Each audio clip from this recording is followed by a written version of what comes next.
Hello. Alright, so let's do a quick rundown of Savior Part 1. Keep in mind that this was recorded in the early release client, so some things might change in the live version. Savior Part 1 starts off with the Wongstaurant event along with Hyperburn. You can only Hyperburn a newly created character or a level 200 pre-existing character. Khali will be released 2 weeks into Savior, and she comes with her own Terror Burn and set of rewards. Savior Part 1 is pretty much a series of weekly events back to back, each awarding either EXP, coins, cosmetics, buffs. Going through the Wongstaurant EUI, it is absolutely loaded with information. There is a daily stamp system with EXP tickets, which appear to be similar to the Rock Spirit event, which we got not too long ago. The XP is redeemable at any time. Every days 1 and 4, you're granted skill points to level up passive event buffs that you can access through this same UI.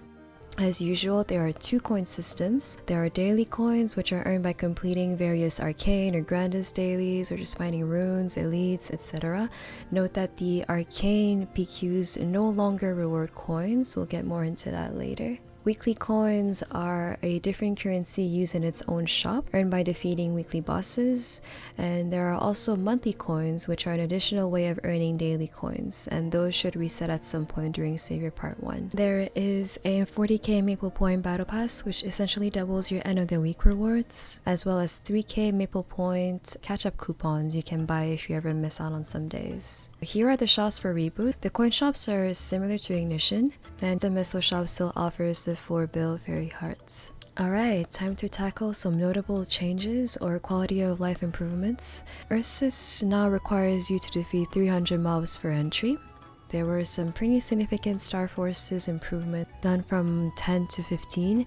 There is no boom, no drop, but with adjusted prices. Overall, very good changes for easier funding of bossing mules and even Legion raid power. It just seems a bit funny at first because the cost of safeguarding past 15 is actually less than Star Forcing 14 to 15. We now have character silhouette when bossing. It is under the laboratory tab in the options menu. You may choose between a green or an orange outline with varying thickness. It's actually a very nice change, especially when you're bossing in parties or if you have Doom fams.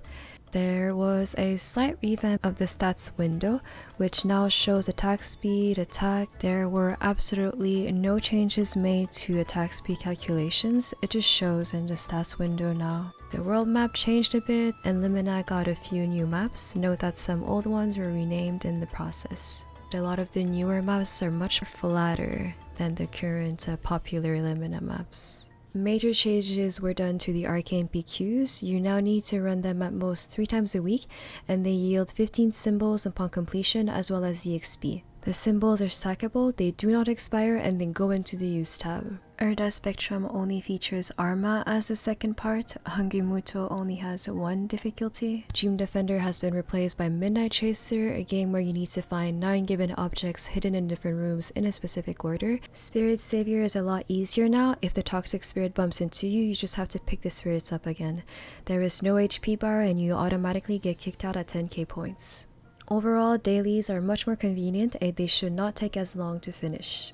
Now on to Khali. As I mentioned earlier, she will be available 2 weeks into Savior.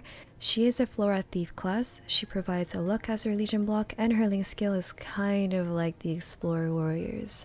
Her playstyle is somewhat similar to Kane's. You use Void skills to summon Chakri, which you then pop with Hex skills. Art skills are used to constantly reset those Void skills. The class seems to require cooldown skip inner ability and or a cooldown hat, and seems fairly spammy, especially considering GMS has attack speed 0. Overall, she seems like an insane mobber. She has 2 fairly low cooldown summons, but her mobility is really what makes the class shine. She does not seem to have as many key bindings as all the other Floras. Bossing wise, it is worth mentioning that I have pretty high ping, but there were definitely some weird dash interactions happening on my end. I'm not too sure if it's my ping or if it's the class. I would definitely recommend looking up videos of her gameplay if you are interested in the class. Please note again that this was recorded on the test server. The damage numbers are not representative of the class's overall damage. They also provided us a Battleroid, which is why you will not see me lose buffs without actually using freezers whenever I die in boss fights. To close things off, here are some pretty interesting and notable changes that you can find in the official patch notes. We will have better EXP curves to 260, there are no boss crystal changes for the moment.